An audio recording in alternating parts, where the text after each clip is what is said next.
Boa noite, estamos ao vivo aqui no Sunset Page, que é uma iniciativa da clínica Prime Baby.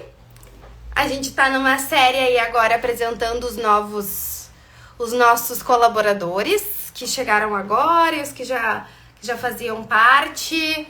O pessoal já está entrando, boa noite. A gente está começando aqui mais um Sunset Page. Hoje nós vamos apresentar o Dr. Maurer, que chegou agora.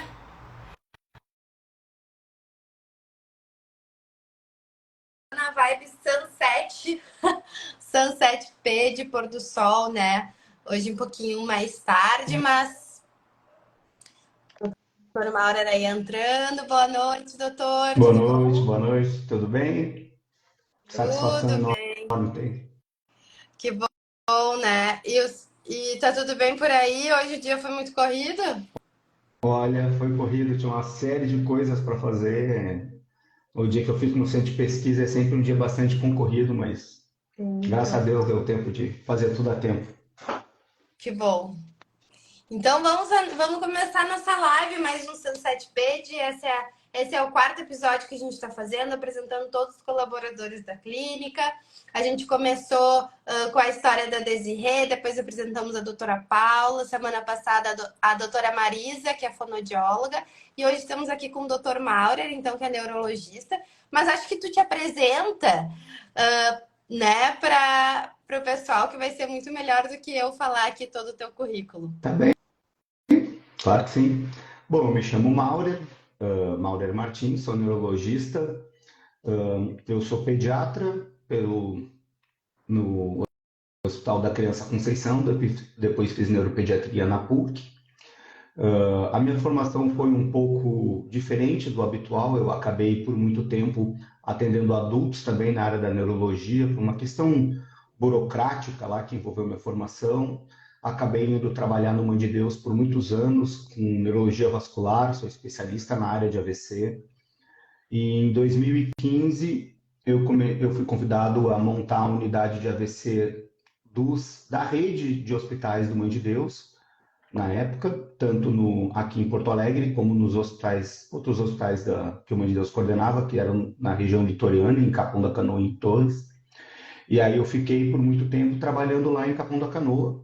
Hoje ainda trabalho lá, exerço minha profissão lá, tanto na área de neurologia adulto, como na área de neuropediatria. Eu atendo ambulatórios que são das prefeituras da região ali, são 7 municípios que eu atendo, que eu sou neurologista ali, praticamente um neuropediatra de toda a 18ª Regional de Saúde ali, então bastante movimento que a gente atende. E agora, depois, nos últimos anos, especialmente, com o aumento da demanda assim, da neuropediatria em Porto Alegre, não sou daqui, moro aqui, e por convite da Desirê e da Glaé, acabei entrando nessa empreitada aí da Prime Baby para exercer minha profissão aqui também em Porto Alegre, porque aqui eu vinha fazendo só pesquisa clínica que eu desenvolvo Entendi. na parte de neurologia de adultos, né?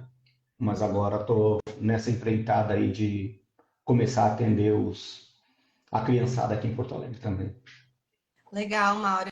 Eu acho que a tua experiência é muito rica, né? E tu tem muita experiência prática mesmo, assim, de atender muita gente. Mas acho que antes da gente entrar nisso, conta um pouquinho da tua história com a Clínica Prime Baby, que não começou agora com esse convite, Não, né? não. Na verdade, acho que é só uma correção de rumo, né? Eu conheço a Deise e a Aglaé há muitos e muitos anos. Na verdade, a Aglaé participou da minha formação. Ela era preceptora da residência médica onde eu fiz, em Conceição. Isso faz bastante tempo, já faz uns 20 anos.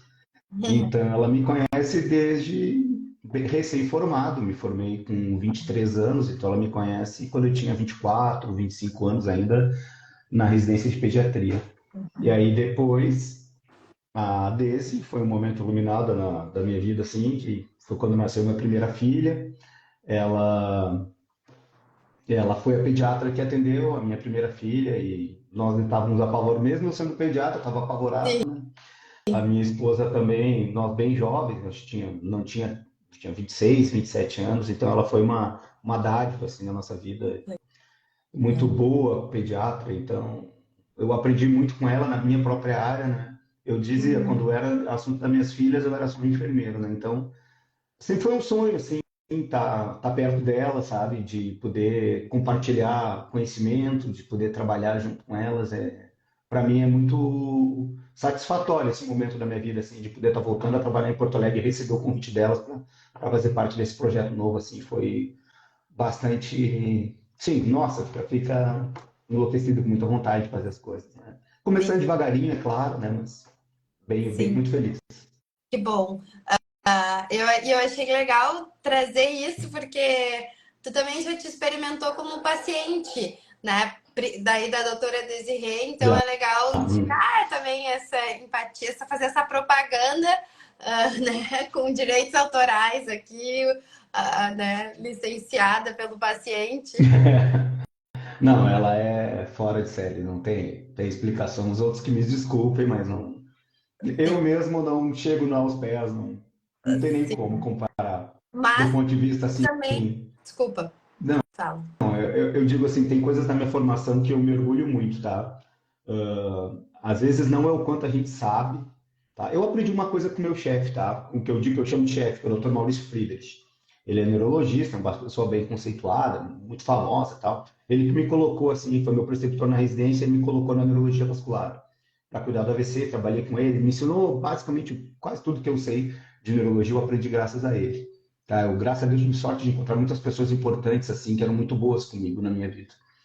E ele está até passando por um momento difícil, o pai dele faleceu há 2 dias atrás, enfim, fica a minha homenagem a ele, seu Tiro, é um grande homem. E, e ele me ensinou uma coisa que eu levei para sempre, e sempre admirei pessoas que são assim, a Daisy é uma dessas, tá? Eu digo, ele sempre diz, tu não precisa ser nota 10 em nada, mas tu tem que ser nota 8 em três coisas, em três pilares. Eu nunca vou me esquecer isso, eu digo, todo mundo que me conhece já ouviu eu falar isso, tá?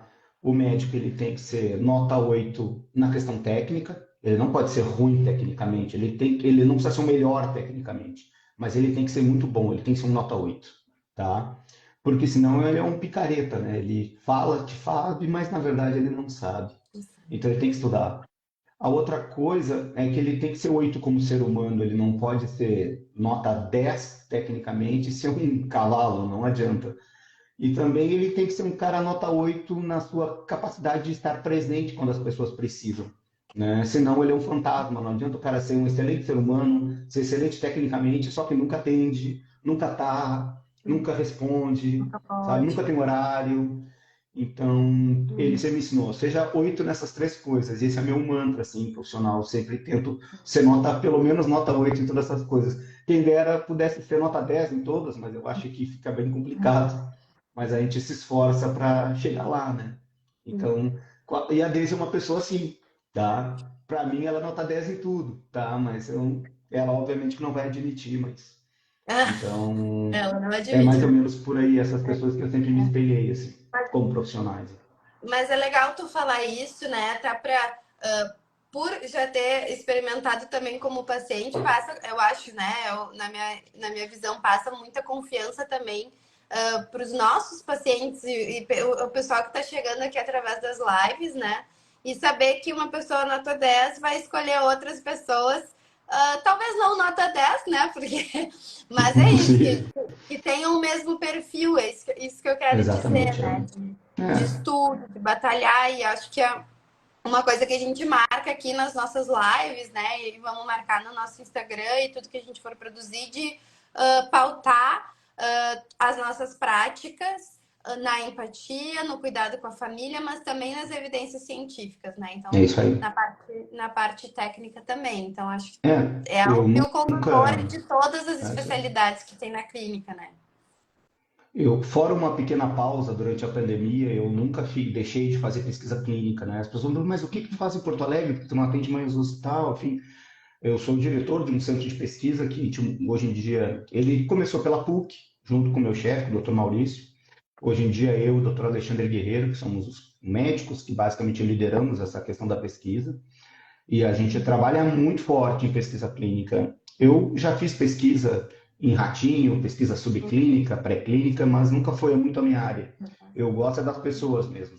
E Legal. gosto de desenvolver. Eu acho que a gente tem que passar nessa nossa vida, passagem, depende da religião de cada um, existência na Terra, enfim, e tentar deixar alguma coisa. E eu acho que através da ciência, da descoberta de novos medicamentos, que é uma coisa que eu gosto muito, é o que eu faço, assim, atendo muito, porque dali eu recruto muitos pacientes que acabam entrando na pesquisa, pessoas que não têm condições ou não estão tendo acesso a determinado tipo de tratamento. Então, poder ajudar essas pessoas a terem acesso e a poder desenvolver novas drogas é uma das coisas que eu mais gosto de fazer na minha vida. É isso que eu faço em Porto Alegre. Legal. Hoje a gente tem cerca de 70 pacientes em pesquisa clínica aqui no centro de pesquisa. Legal. Bah, isso é super legal mesmo, porque também oferece essa oportunidade para essas pessoas, como tu estava mencionando, né? Mas falando em atender paciente, vamos falar um pouco mais sobre o que que tu vai fazer, o que que tu já está fazendo na clínica Prime Baby. Aí o foco são crianças, né? Sim, aí o atendimento é para ser um atendimento pediátrico, assim, neuropediátrico no caso, né? Que é uma das Sim. especialidades que a clínica estava precisando e eu estava procurando, então um lugar para começar a atender aqui em Porto Alegre. Então o convite ele veio na melhor hora possível para mim, Uhum. tá? A ideia é expandir mesmo e poder atender mais pessoas aqui em Porto Alegre, porque eu tenho ficado mais aqui e menos no litoral nos últimos tempos. Tenho bastante experiência, eu sempre trabalhei muito assim, sempre nunca atendi convênios e planos de saúde, porque eu sempre gostei de atender o SUS. Às vezes as pessoas até me questionam, me olham torto, enfim, mas por que isso? Por que tu fez isso? Por que tu não foi atender convênio logo cedo? Foi meio que uma escolha de vida, assim, eu sempre digo que tudo tem a ver com a formação, com as pessoas que participaram da nossa vida no início, e eu fui muito influenciado por algumas pessoas, assim, que não adiantava eu estudar um monte se eu não levasse esse conhecimento para o maior número de pessoas possível. E aí começou com um trabalho voluntário, e esse trabalho voluntário acabou migrando para eu atender esses ambulatórios do SUS. Eu amo de paixão o que eu faço, tá? Eu adoro atender meus ambulatórios. A maioria dos pacientes que eu tenho são os pacientes que são do Sistema Único de Saúde, eu atendo eles no litoral, basicamente, e me divirto, assim, às vezes eu vou para lá, por exemplo, amanhã eu vou para lá atender, deve ser umas 35, 40 consultas para atender. E não é cansativo, sabe? Não é cansativo ver que eles estão melhorando, cada paciente melhorando. Claro que a gente tem casos mais difíceis, mais fáceis, mas para mim é muito legal ver um grande número de pessoas melhorando graças ao meu trabalho, sabe? E poder ajudar o maior número de pessoas foi sempre o que eu quis fazer. Então, por isso que eu sempre atendi o SUS. Eu sempre quis, mesmo criticado, eu nunca quis deixar de fazer isso, tá? E não vou deixar de fazer. Enquanto eu tiver força e voz para atender todo mundo que eu puder atender, eu vou continuar atendendo. E a minha ideia na Prime é justamente trazer para o contexto do meu atendimento privado essa experiência que eu tenho. Uhum. Eu não sei exatamente quanto, mas certamente eu já atendi mais de 25 mil consultas na minha vida. Então, possivelmente eu seja uma das pessoas que mais atendeu consulta no Rio Grande do Sul nesses meus 20 anos de formado. Então, é óbvio que isso traz uma bastante experiência de prática diagnóstica, de fazer um diagnóstico rápido, tentar otimizar as coisas.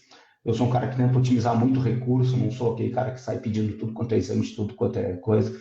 Tento conversar, explicar para as mães que às vezes a gente precisa de tempo, né? A gente precisa deixar a criança evoluir, que o diagnóstico vai aparecer. Não adianta a gente sair fazendo tudo quanto é exame.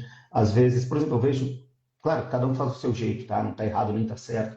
Mas se eu pegar uma criança pequena que tem, por exemplo, um autismo, tá? E aí já sai fazendo ressonância, eletroencefalograma e um monte de coisa que às vezes para criança que já tem autismo é um transtorno. Aí tu fazer uma anestesia geral numa criança de 2, 3 anos, uma criança que o exame neurológico dela é absolutamente normal, assim, a chance de dar alterado aquele exame é tão pequena, que não justifica fazer. E mesmo que dê alterado, tu vai olhar para aquilo e vai dizer, ah, legal, alterado, sabe? Então, acho que uma coisa que eu tenho de sobra é confiança no taco, eu acho, por causa de tanta consulta. Então, assim, ó, calma, a hora que se aparecer alguma coisa fora do contexto, aí a gente acaba fazendo algum tipo de exame, né? Agora, simplesmente fazer exame por fazer, Sim. não justifica. Aí, na minha prática privativa de consultório, é a mesma coisa. Eu sou uma Legal. pessoa que pede muito pouco, que vai investigar na medida do que eu achar necessário. Não vou fazer aquele protocolo de sair pedindo tudo quanto é coisa para todo mundo, sabe? Sim, sim. Virando a criança do avesso, né? Como a gente diz às vezes, né? Exatamente. Muitas vezes, na população que eu atendo, justamente é muito agressivo fazer isso. Sim. Tá?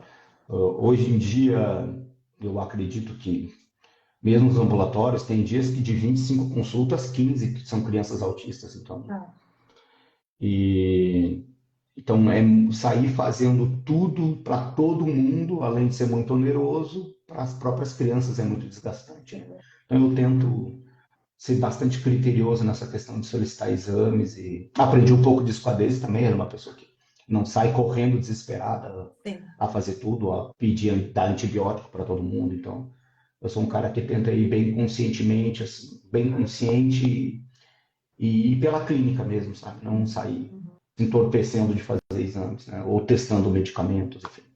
Legal.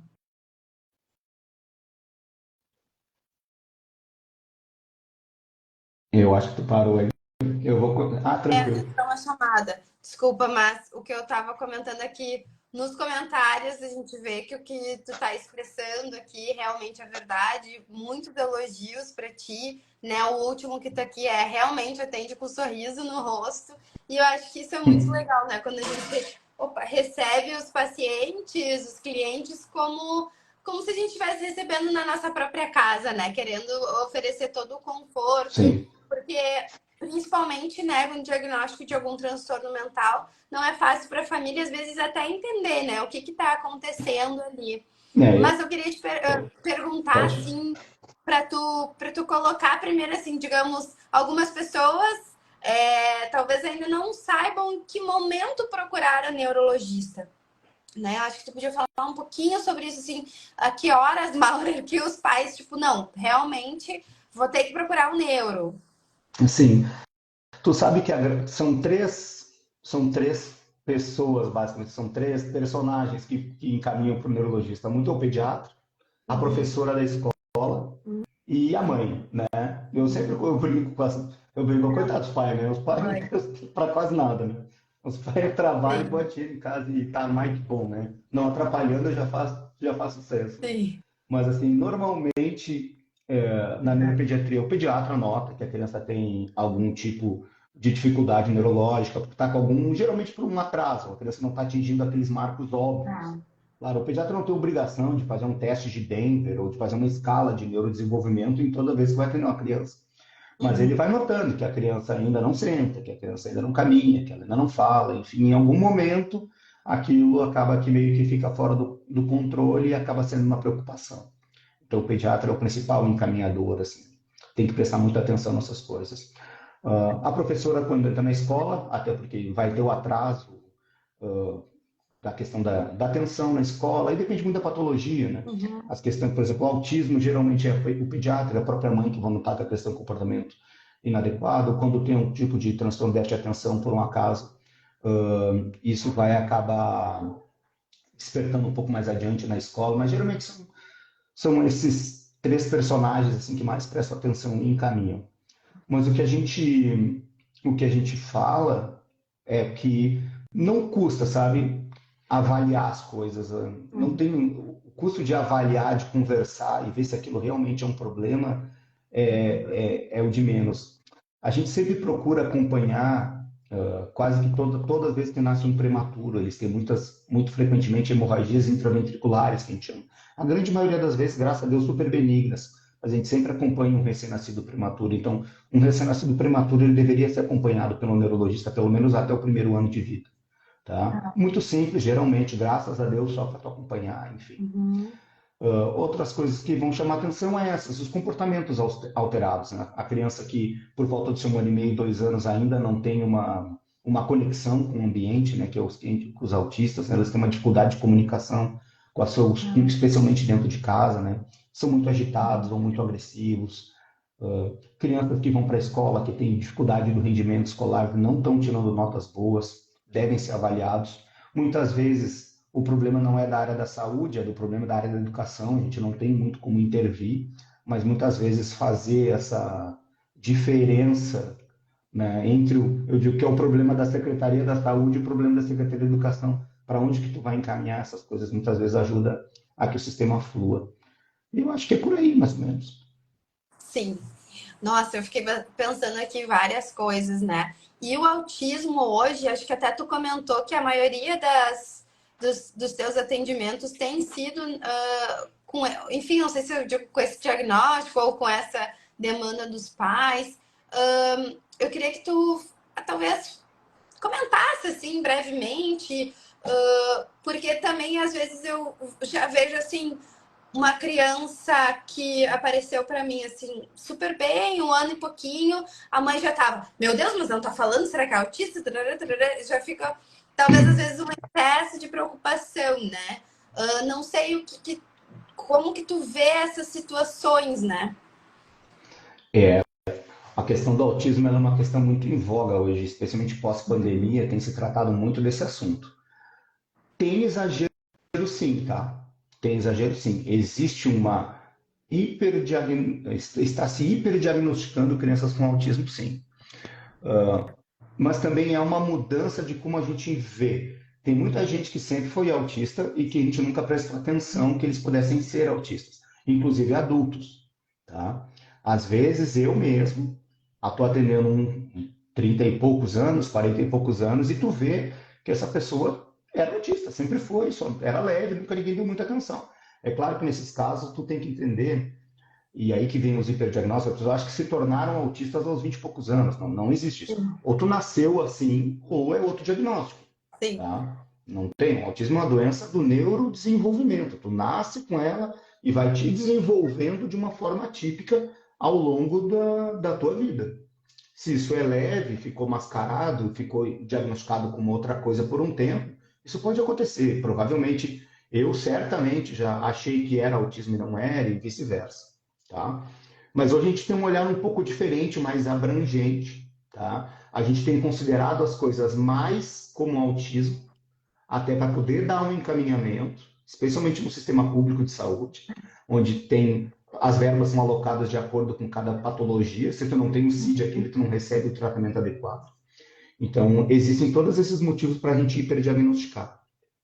Mas não tem problema. Eu digo, eu estou falando, não tem problema. O que tem problema é a gente deixar de dar aquilo que eles precisam naquele momento.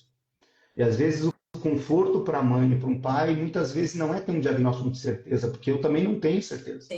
Eu digo que são diagnósticos no gerúndio, a gente vai diagnosticando ao longo do tempo. Mas assim, olha, existe um risco do teu filho ter autismo, tá? As características que ele apresenta hoje são características de uma criança com autismo. E isso é o suficiente para ele ser avaliado por uma fono, fazer uma terapia ocupacional, vocês passarem por um aconselhamento psicológico, entende? A criança ter um tipo de atendimento especializado, porque muitas vezes é isso que vai, não que vai curar o autismo, mas é que vai deixar uma pessoa funcional, uma pessoa para poder trabalhar, que vai conviver socialmente. Então, eu digo, não tem problema, tá? Sim. Não tem problema. Existe um número crescente de autismo por uma série de motivos. Um deles é esse. A gente está olhando com mais atenção. Está mais fácil de dizer para as pessoas que os filhos delas têm autismo. Antes eu tinha medo. Eu pensei, a mãe vai chorar, a mãe vai passar mal. Tinha que preparar toda o gato subir no telhado, o telhado está escorregadio, aquela história. Hoje em dia não, as mães estão muito abertas ao isso. Elas entendem que a gente não está dando uma sentença de morte para o filho delas, tá? Que o filho delas vai amadurecer, vai aprender, vai se desenvolver e que vai precisar muito delas, tá? Vai precisar muito da família, vai precisar de uma organização social boa. Então, está mais fácil, por isso também aumenta o diagnóstico. Tem as outras questões, vírus, vacinas, aumento de diagnóstico mesmo. Existe uma curva da Organização Mundial de Saúde que mostra que o número de diagnósticos de autismo ele vem crescendo década a década, desde 1940. Isso não é de agora. Só que realmente ele vem crescendo de uma forma exponencial. Se existem estudos ali norte-americanos, que são os mais confiáveis, ali em 2008, 2010, era 1,5% de autistas na população norte-americana. Hoje em dia se fala em 5% entre crianças e adultos. Então, realmente vem aumentando e a gente tem que saber como inserir melhor essas pessoas para que elas possam, mesmo com as suas atipias, suas dificuldades comportamentais, tá, conseguirem ser aceitas dentro da sociedade e conseguir produzir, né, que é o que importa, ser feliz. Isso, perfeito. E acho que se sentir bem com quem se é, né? A gente tem uma Claro, pergunta aqui nos comentários, mas eu queria só fazer esse parênteses antes, que eu acho que não é sobre dar ou não o diagnóstico, mas como que tu vai conduzir esse momento. Porque o que sim, eu vejo também, já encontrei na minha trajetória pessoas, como tu comentou, adultas, que aí receberam esse diagnóstico tardio de autismo e sofreram muito até chegar nesse diagnóstico, porque não entendiam quem era, não entendiam por que sofriam, ou tinham essa rigidez da concretude que a pessoa que tem o traço de autismo tem, mas não tem aquele. Por ser muito leve, não tem a questão de comunicação, ela consegue ter uma funcionalidade maior, mas tem esse sofrimento, né? Por que, que eu sou assim? Por que que nanana? E aí, às vezes, chega no diagnóstico e diz, bom, eu sou assim. Tá, ok, me aceito e aí eu consigo seguir é, bem a vida. Eu acho que tornar esse acolhimento, eu acho que é importante também, né? Não sei como é que tu vê isso.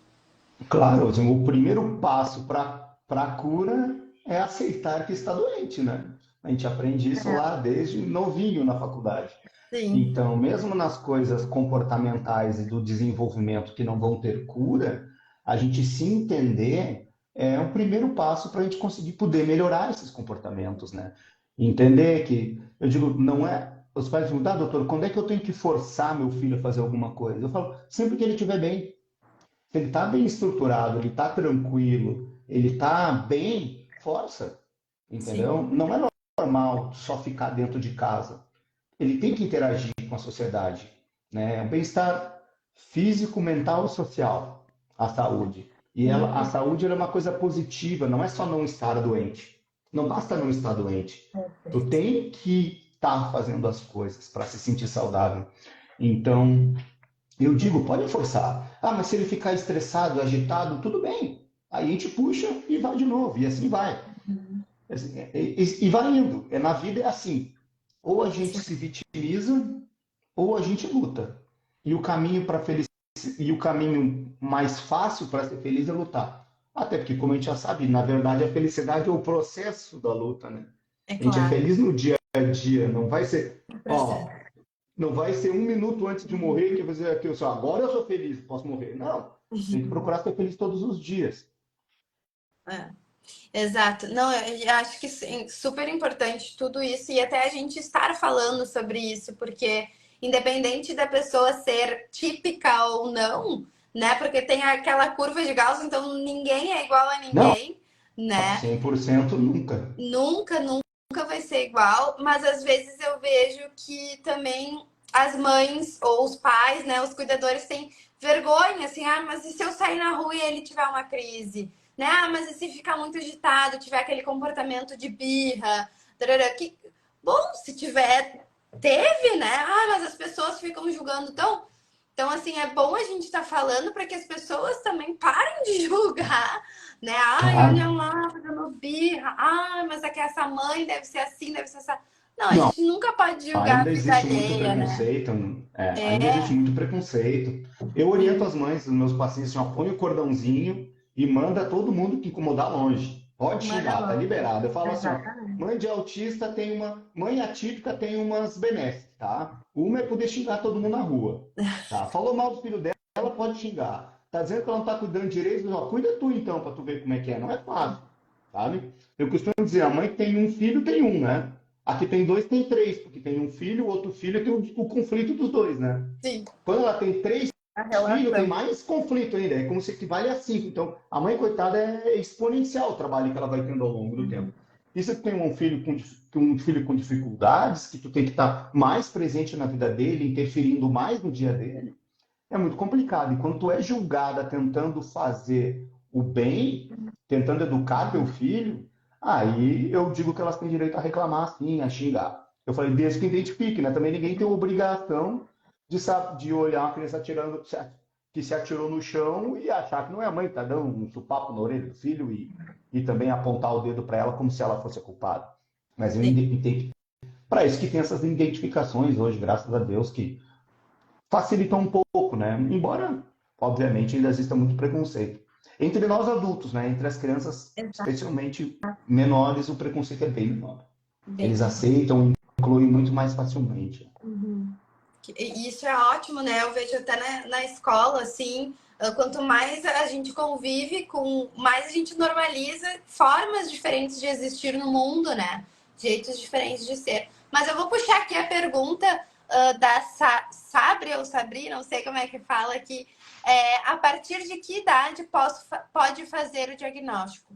Acho que a gente estava falando do Tá? autismo, né? Acredito que seja sobre isso a Acredito pergunta. que sim. Geralmente sobre o diagnóstico, a idade é essa. Teoricamente, tá? Tu pode fazer desde que nasce, tá? Tu pode fazer um diagnóstico de autismo desde que a pessoa nasce.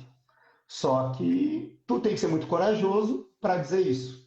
Quando a gente nasce, e na observação de bebês lá de Kaplan, lá, esses estudos com análise de bebês que o Salvador Célia, que foi meu professor na faculdade, me falava muito, eles pegavam um bebê e colocavam um bebê em uma sala, fechada, sem contato com ninguém.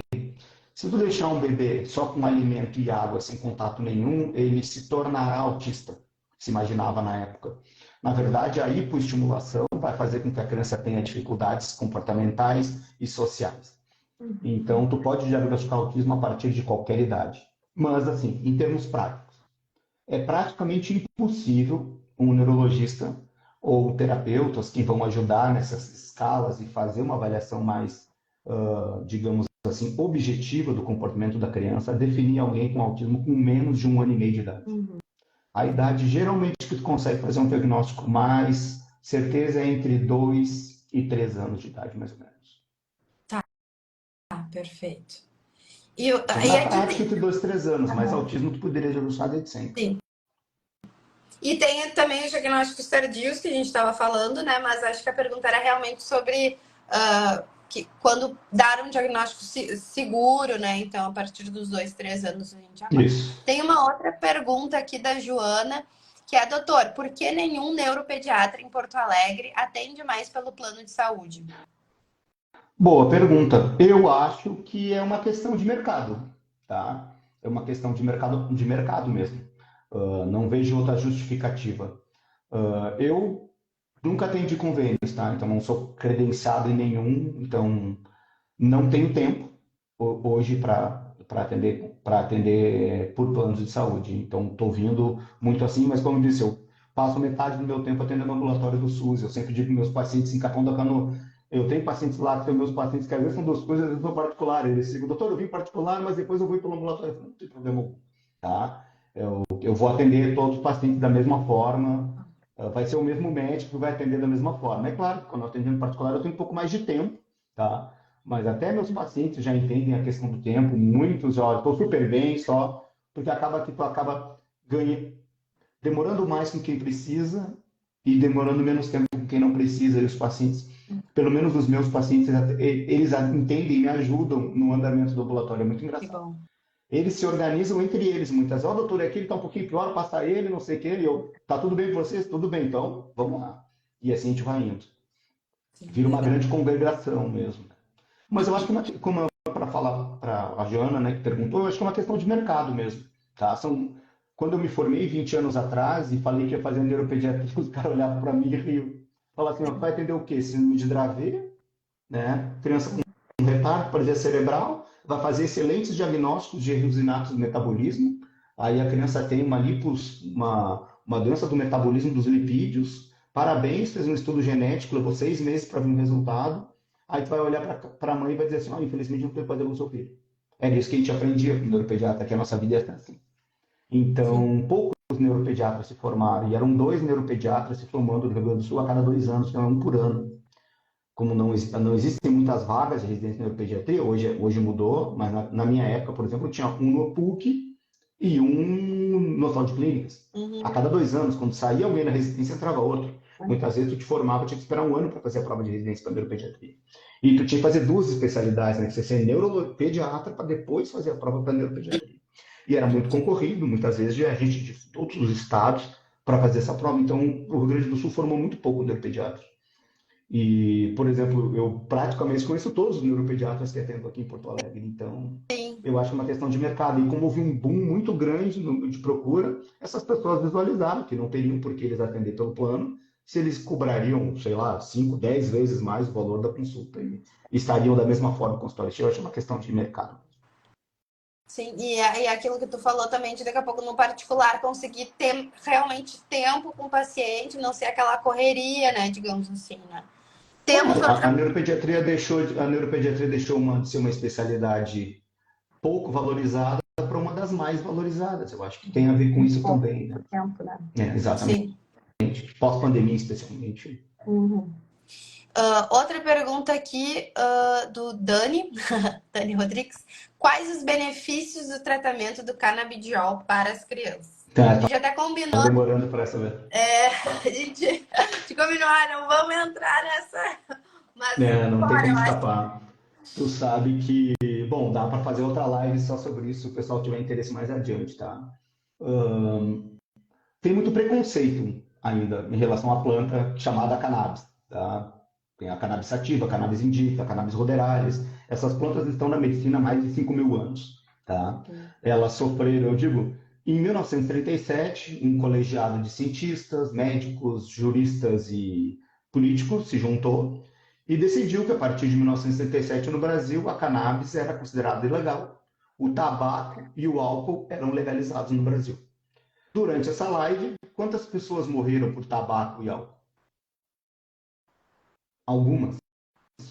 Morreram de câncer de pulmão, ou embriagadas no trânsito, ou por demência de Wernicke-Korsakoff, que é a demência alcoólica. Então, o álcool e o tabaco também são muito deletérios para o cérebro das pessoas, e eles foram considerados lícitos. Por que, que a cannabis foi considerada ilícita? Então, se a gente for analisar, voltar na história, tem uma série de preconceitos e outras coisas assim. Passado tudo isso, nós estamos falando de quase 100 anos atrás. Começou, especialmente no Brasil, em 2015, por força de uma mãe. Até tem um documentário, acho que não sei se está ainda no Netflix, era do Netflix, eu acho, antigamente, chamado Ilegal. Essa mãe, ela traficava canabidiol, que é um remédio feito da cannabis sativa, da flor da cannabis. Que são, ele não é, esse remédio ele é pobre em THC, que é o que dá o barato, e rico em canabidióis, né, com CBD, CBN, CBG, enfim, que são os que têm propriedades, digamos assim, não que o THC não tem propriedade medicamentosa, mas que não dá o barato, digamos assim, é só um remédio mesmo, tá? E aí ela importava por meios ilícitos, traficava, na verdade, vinha dentro da mala, escondido, com medo de ser presa por tráfico internacional de drogas, mas ela trazia aquilo para a filha, se não me engano, uma menina, que tinha epilepsia, tá? Uma menina com epilepsia grave, já com risco de vida e tal, e ela fazia isso. Essa mulher, depois de tanto sofrer, ela foi até a vigilância sanitária, ela bateu na porta da Anvisa e disse, ó, tô com medo de ser presa, eu quero que vocês deem uma solução, porque a minha filha tá melhor. E aí foi a primeira vez que se liberou a importação de um medicamento feito à base de cannabis no Brasil. Isso já faz quase 10 anos. O número de importações de cannabis, de medicamentos à base de cannabis para o Brasil nesse ano aumentou mais de 9.000%. Então, assim, se tu estuda, eu sempre digo a mesma coisa. Newton dizia, Isaac Newton, o que a gente sabe é uma gota, o que a gente desconhece é um oceano. Então, eu sempre tentei, como eu trabalho muito com ciência, eu não vou julgar, entendeu? É coisa de, sei lá, quer dizer que é coisa de maconheiro falar em usar remédio com a cannabis, tá? Eu falei, preconceito eu já sofro bastante, então eu mato no peito. Mas eu vou estudar. E quando tu vai estudar, tu vê que existem muitas possibilidades boas de aplicação daquela erva como medicamento, tá? E eu acho que isso tem que ser estudado. Tem que ser estudado em várias coisas. Hoje, na epilepsia grave, que é a síndrome de Dravet, esclerose tuberosa e na síndrome de Lennox-Gastaut, tu entra no site da Anvisa, cadastra os dados da criança, da mãe, coloca o laudo médico dizendo que é para isso, instantaneamente tu ganha um habeas corpus, que é uma liberação da Anvisa para tu fazer a importação. É instantâneo. Não, eu vou de meio ano atrás levava 10 dias úteis. Hoje é instantâneo. Instantâneo. Tá? É mais um medicamento no arsenal terapêutico. Ele é um remédio, como eu te falei, vale uma live inteira. O mecanismo de ação dele é um mecanismo de ação retrógrada, do neurônio pós-sináptico para o pré-sináptico. E ele age de várias formas em vários neurotransmissores. Então, ele é meio que um regulador da homeostase. Tá? Eu até brinco, falei, eu acho que para minhas filhas, coitadas, já falei umas 4, 5 vezes a mesma história. Como é que tem dentro da gente um receptor que quando o cara usa uma droga de uma planta, age no nosso corpo. Não deveria ser assim. É uma planta, como é que tem receptor da planta dentro de mim? De onde que aconteceu isso? Né? Isso é o que a gente chama de evolução epigenética. Isso é os nossos antepassados lá, desde o macaco, fazendo uso da planta, que essa planta, o DNA da planta, ela se introduziu dentro do nosso. E o organismo inteligente que a gente tem hoje, e a anandamida, por exemplo, que é um análogo do THC, a gente tem o THC dentro da gente, uma anandamida. Essa molécula foi descoberta na década de 90. Então, a anandamida ela está vinculada, ela é chamada de anandamida, é o hormônio do prazer em grego, digamos assim. Então, ela está vinculada a uma série de coisas e regular esse sistema, aprender a mexer nele através de fitocannabinoides. Por exemplo, existe canabinoides no chocolate. A sensação de prazer que a gente tem quando a gente come chocolate é porque tem fitocannabinoide, que nem tem na maconha. Então, a gente tem que aprender a usar a planta sem preconceito e produzir medicamentos. Testar esses medicamentos, baseado em evidência, o que funciona, o que funciona, o que funciona, não funciona. É claro que tem um viés. Claro que tem um viés do consumo da droga de uma forma recreativa. A gente tem que continuar abominando isso, porque é deletério, altas concentrações de THC. Já tem estudos mostrando, a Universidade de Duke, estudos antigos já mostrando perda do QI, né, em adolescentes que usavam altas quantidades de THC. Eles perdiam inteligência, perdiam massa cerebral, então não justifica o uso recreacional de THC, são coisas diferentes. A gente tem que tentar colocar a ciência em primeiro lugar para poder oferecer, porque vou dizer bem sinceramente, na minha experiência clínica, eu já tenho alguns pacientes usando e é uma droga muito promissora. Quando usada com dedicação, é muito difícil, porque não se sabe qual é a dose que vai funcionar para cada um, então tu tem que ter as famílias na mão, tu tem que ter um contato semanal para ver os efeitos colaterais, mas para casos difíceis que tu não consegue ter uma melhora, por exemplo, aqueles autistas disruptivos que se mordem, se batem, já tomaram tudo quanto é de psicótico, cheio de efeito colateral, o canabidiol é uma droga bastante promissora. Assim. Perfeito. Eu ia fazer a pergunta assim, a primeiro para esclarecer, mas acho que hoje todo mundo sabe, né, que a cannabis é a maconha, né, digamos assim. Mas eu ia fazer a pergunta justamente do português bem claro. É a mesma coisa usar uma medicação prescrita de canabidiol por um neurologista que fumar recreativamente a maconha? Não, absolutamente nada a ver uma coisa com a outra. Isso. Quando Aí tu acho fuma que maconha, tu tem que ver o que tu tá fumando, porque só são três variedades de planta.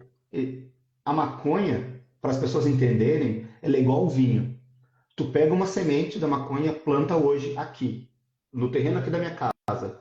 Ela vai crescer. Ano que vem eu replanto, é outra planta. É que nem vinho, é que nem uva. O mesmo vinhedo não vai dar o mesmo vinho ano após ano. Então, assim, aquela planta jovem, ela tem THVCA, se ela for submetida a tanto de radiação solar, ela muda, se ela for aquecida, ela muda. Então, são vários cruzamentos que a indústria, que são os dispensers, são essas farmácias norte-americanas, basicamente. Na Israel tem muito. O lugar onde mais faz medicina canabinoide é Israel. Na Austrália também se faz bastante, Nova Zelândia, Holanda. Eles produzem e eles vão cruzando as plantas. Por exemplo, ó, essa planta aqui é pobre em THC, mas é rica em CBN, eles cruzam uma com CBN e com CBG e vão criando novas plantas. E dessas plantas vão criando novos medicamentos. sem contar a questão de tu tá quando tu tem acompanhamento médico, tu toma, né, tu ingere, enfim, todas essas substâncias, não sei como é que é a melhor forma de falar, mas de uma forma segura, né? Controlada, calculada, Controlada, com uma exato. dose, exatamente, não é a pessoa que decide o que ela vai colocar e muitas vezes nem sabe que concentração do que está fazendo, né? Aí acaba que ele é um sistema de homeostase, tu tem que deixar ele em equilíbrio, tá? Se tu começa a mexer muito nele, ele se torna disruptivo, que é o que acontece quando o cara está transtornado da cabeça de tanto usar maconha, enfim. Uh, mas é uma droga muito segura, não existem receptores canabinoides no tronco cerebral, diferente dos opioides, por exemplo, que tu pode Não. levar a depressão cerebral e morte. Não existe nenhum caso de overdose de maconha. Nunca ninguém morreu de overdose de maconha. Então, se tu pegar um remédio, se a gente pegou, uh, por exemplo, lá a papoula e produziu opioides e a gente usa morfina e a morfina pode matar, Por que a gente não pode estudar da mesma forma maconha? Por que esse preconceito? Vale a pena estudar. Não deu certo, não deu certo. Assunto encerrado e vamos à luta. Mas agora, assim, deixar de oferecer para as pessoas uma oportunidade porque a gente desconhece não é uma coisa que um cientista ou que quer se julgar cientista pode dizer, né? Que qualquer um pode ser cientista, né? Tu não precisa ser formado em ciências, basta tu produzir ciência. Então, eu acredito nisso, sabe? Que eu acho que antes da gente julgar, a gente tem que compreender. Eu estou tentando compreender e aprender. Se for uma coisa boa para os meus pacientes, e eu acredito muito que é, tá? E eu acho que em bem pouco tempo vai se provar que é, a gente vai usar. Se não for bom, a gente não vai usar, simples assim. Perfeito. E o nosso tempo já está estourando, né? Mas eu acho que foi muito bom. Acabamos entrando no assunto do canabidiol. Eu espero que o Dani tenha gostado da resposta e tenha aprendido um pouco mais como eu aprendi, né? Muito obrigada pelos teus esclarecimentos. Mas acho que além do autismo tem o TDAH, né? Que hoje também é muito falado. E o próprio TOD, né? O TDAH, então, que é o transtorno de déficit de atenção e hiperatividade, e o TOD, que é o transtorno opositor desafiador, né? Ou algo opositante. É, Eu nunca sei direito as palavras. o Todd, TOD. pode chamar do jeito que quiser, desde que se coloque que isso é uma questão em que a criança tem um comportamento desafiador, né? Que não tolera ou não. Isso é um distúrbio bem severo do neurodesenvolvimento, é muito difícil para as mães, é muito complicado, tá? É muito complicado para eles lidarem com essas sensações, né? De frustração que a criança com TOD dá, e às vezes porque o tratamento ele é muito complicado. Tá? Ele depende de uma série de profissionais, não é um tratamento apenas medicamentoso, que é diferente do TDAH, né? Eu costumo dizer para as mães assim que quando tu tem um diagnóstico neuropsiquiátrico, tu, tu acaba fazendo a terapia, se não melhora, tu vai tomar um remédio. Hoje isso mudou um pouco, tem condições que a gente sabe que é necessário tomar remédio, ninguém vai tratar uma pessoa com depressão fazendo terapia sem dar um antidepressivo, ou um bipolar sem dar um estabilizador do humor, não faz sentido ficar enxugando gelo hoje em dia. E a Tem própria drogas seguras, bem ansiedade que estudadas, está também mas estourando. agora, assim, por exemplo, no TDAH, especialmente naqueles quadros apenas desatencionais, em que a criança não é hiperativa, assim, ao extremo, que tu pode usar pequenas doses de medicamentos e usar só no período escolar, a gente vê uma melhora muito severa quando tu medica a criança, a ponto de que ele, digo, muda da água para o vinho. Tá? As mães brincam. Uma vez uma mãe brincou e disse, doutora, aconteceu um milagre lá em casa. Eu falei que, não, meu filho sentou na mesa, comeu e disse, eu te amo. Mãe, obrigado pela comida, eu te amo. A mãe disse que eu nunca tinha ouvido aquilo em 10 anos, né? E aí, uma outra já brincou. História para contar eu tenho muito, imagina tendo preciso de paciente, né? Uma de doutora, aconteceu o milagre de Santa Rita. Aí eu falei, poxa, eu me dedico, né? Estudo, anos e anos de faculdade, pós-graduação, e foi Santa Rita que melhorou seu filho. Não, doutor, Santa Ritalina. Né? As velas dela eram todas para Santa Ritalina, e eu caía no golpe dela tranquilamente. Aí, Então, tem casos de TDAH, e boa parte deles, especialmente desatencionais, que com a medicação tu consegue ter uma grande melhora, né? E acaba que nem precisa fazer algum tipo de terapia. É claro que a gente sempre encaminha para uma avaliação psicopedagógica, um acompanhamento na escola. Normalmente essas crianças têm outras dificuldades associadas, né? O TDAH às vezes deixam eles muito desorganizados, eles precisam trabalhar essa questão de organização, até porque eles não vão tomar remédio o resto da vida, na sua grande maioria. sim. Mas Isso, tem remédio e novo para o TDAH ano que vem, vai ser o primeiro remédio para o TDAH não estimulante, né? Porque hoje em dia a gente tem o metilfenidato, que é a Ritalina, e os seus similares, digamos assim, o Medato, a Tense, que são da Eurofarma, e tem o Venvance, que é uma lisdesanfetamina, né? Uma anfetamina modificada na sua composição geométrica lá, para que ela não tenha os efeitos das anfetaminas sobre o emagrecimento, enfim, melhorando a atenção. Tem os remédios mais antigos, que são prostentes, basicamente, em criança, tipo que está vigília e coisa assim. E agora vai ter um remédio novo chamado Atenta, que é da Apsen, se eu não me engano, que vai vir ao mercado ano que vem, o primeiro desses remédios para TDAH, com eficácia comprovadamente científica que funcione e que não é um psicoestimulante, né? Então, ele vai ter uma boa aceitação no mercado, sim. provavelmente. Interessante isso, porque também tem o lado do TDAH que as pessoas estão correndo atrás para sendo típicos, né? Como a gente estava falando, mas querem a medicação para ou poder estudar mais, passar em concurso, essas coisas assim, que também é o outro. Não, isso é um grande problema, né? As pessoas que querem tomar para atingir o 100% do rendimento. Não tem Ou como tu 110, fazer isso. 120. Eu digo assim, até tu pode fazer, até pode. Não é correto, mas até tu pode se submeter a tomar um tipo de medicamento que vai melhorar teu grau de atuação, se for por um período de tempo curto e estabilizado. Mas isso causa muito risco de dependência psicológica, sabe? Eu não consigo, se eu não tomar Ritalina, se eu não tomar um negócio, eu não vou conseguir passar no concurso, ou não vou conseguir passar de ano, vai criando uma dependência psíquica e não química, digamos assim. Uhum. Mas a gente vê muito isso. Hoje em dia, se tu for analisar, pegar um grande centro tipo São Paulo ou até fora do país, o número de pessoas que trabalham, que precisam de um rendimento muito alto e que usam medicamento para atingir esse rendimento é muito alto, né? Tem lugares aí que chega a 60% da população de determinado grupo de empreendimento está usando um Venvance da vida, alguma coisa assim, para poder render os 99%. E o que acontece com essas pessoas na prática é que o burnout vem, né? Não tem como tu trabalhar o tempo todo a todo vapor. Mas geralmente essas empresas, como é que elas estimulam um funcionário? Jogam um zoom, zoom, zoom lá de corredor que em 3 meses vão demitir 10% dos funcionários.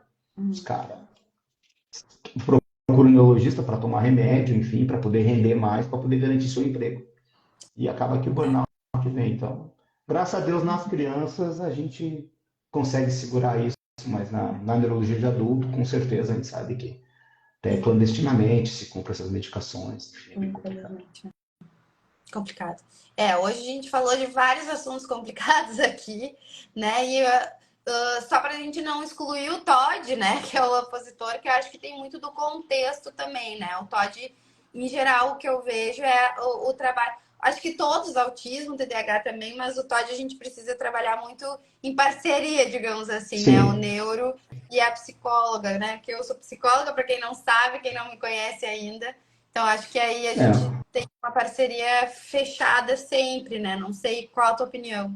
Não, é impossível. Só dando remédio para o Todd é impossível, porque é uma família que normalmente ela está muito desajustada. Sim.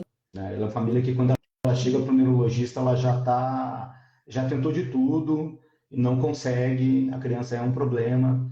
Então, são alguns. A gente tem que fazer o jeito que eles pensam mudar. Eu digo, para uma criança com TOD, tu tem que mudar até o jeito que tu cria a criança, digamos assim. Aquela criação que tu deu para um filho não vai servir para aquele. Aquele tem que ser diferente.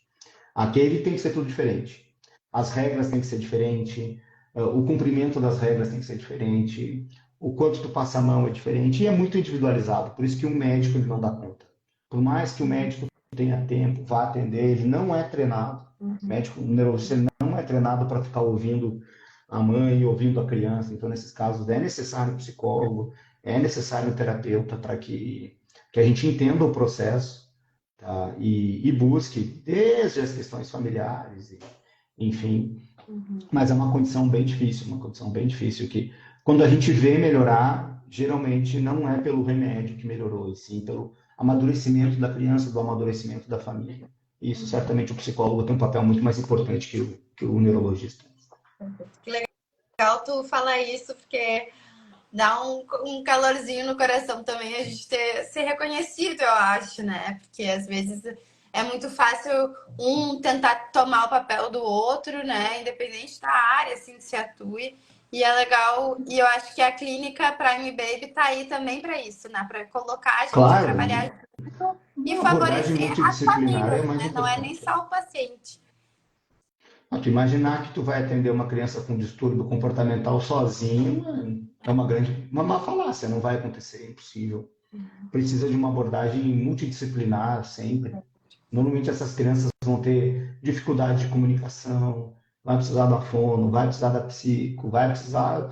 O neurologista, basicamente, ele acaba funcionando como um gerente ali, é o que vai dar o laudo, é o que vai encaminhar o pedido para o convênio, para a prefeitura, enfim, que vai dar o diagnóstico, que vai encaminhar o CID. Basicamente, ele fica como um gerentão ali que vai corroborando aquilo que que os terapeutas vão trazendo como diagnóstico, né? Pelo menos na minha prática é assim.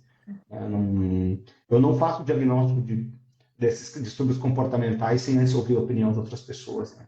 Às vezes é óbvio, eu digo, às vezes é tão óbvio que a criança vem vindo, eu já sei que ela tem, tá? Mas às vezes precisa de uma coisa a médio prazo, de uma observação maior, e aí um psicólogo é fundamental nesses casos. Perfeito. Então tá. Eu acho que é isso, a gente não tem mais nenhuma dúvida por aí, a gente já estourou, a gente sempre programa live de meia hora e faz uma. Não, deixa assim, por enquanto, se botar para uma, vai ter problema. Não, e eu já vi que a gente vai ter que fazer outra live, Mauro, porque o pessoal aqui pedindo mais lives, mais informação, e acho que a saúde mental hoje está em alta, e eu fechei muito contigo, eu acho que o meu recado final, depois tu deixa o teu, mas é a gente pensar sempre na saúde mental positiva. Não é só eu, tá tudo bem. Não, vamos. É Não, isso aí. tá tudo bem, tá tudo ótimo, tá tudo perfeito, né? A gente se sentir essa plenitude, né? Essa felicidade de poder aproveitar cada momento da nossa vida que no fim é tão curta, né? Passa tão rápido. Então, Agora eu deixo efêmera. contigo aí para tu encerrar a nossa live. Acho que o que eu tinha para falar, acho que eu já falei, eu só queria agradecer a oportunidade que vocês me deram de trabalhar aí com vocês. Como eu falei, é uma grande honra, tá? É um projeto muito legal, tá?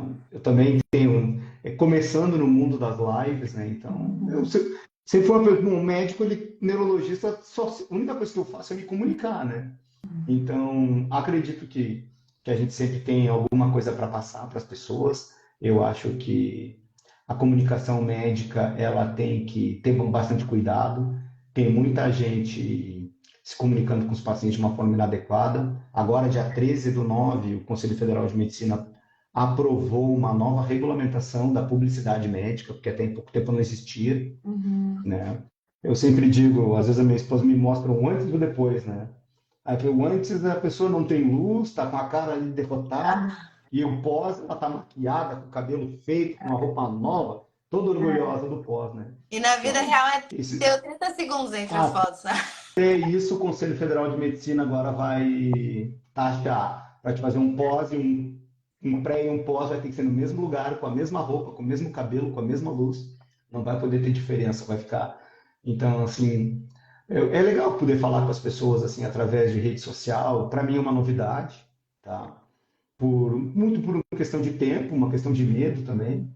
Mas fico às ordens aí, foi um prazer, adorei, na verdade, tá? Que bom. Adorei mesmo, foi muito legal poder estar falando com vocês. Aí acho que a gente abordou de tudo. Eu te falei que o tema da cannabis não ia fugir, não era impossível fugir dele, mas dá uma live só para falar de canabidiol aí no tratamento das patologias, tanto em criança quanto em adultos, né? Adultos o uso é muito maior porque tu pode ser um pouco mais agressivo, digamos assim. Hoje em dia ainda para as crianças a gente tem que ser um pouco mais contido. Claro. Mas, como eu falei, prometo que vou estar estudando tudo, estudando bastante isso. Tá? Me interessa muito e me interessa muito qualquer coisa que eu possa fazer para ajudar as pessoas. Então, o objetivo é sair de casa todo dia, amanhã de novo a mesma coisa. Sair de casa, fazer diferença na vida de alguém, poder voltar para casa, deitar com a cabeceira no travesseiro e dormir em paz. Satisfeito, né? Então tá, Maura, a gente fica nessa promessa então de fazer essa live mais profunda então sobre essa medicação, sobre essas opções de tratamento para essas doenças. E aí, pessoal, esperem, né? Acompanhem a Clínica Prime Baby, que a gente vai ir divulgando também através dos nossos posts, né? Não só das lives. Então, a gente espera que vocês gostem e sintam-se à vontade, né, Maura, para chegar na Clínica Prime Baby. É nas quintas-feiras à tarde que tu tá ali, é isso? À tarde que eu estou atendendo. Perfeito. Então, apareçam, sejam muito bem-vindos. A gente vai estar lá esperando vocês. Abraço, uma boa noite para todo mundo. Abraço, boa noite para todo mundo. Tchau. Obrigada, tchau. Maura, pela parceria aí. As ordens. Precisar, só chamar. Valeu, tchau.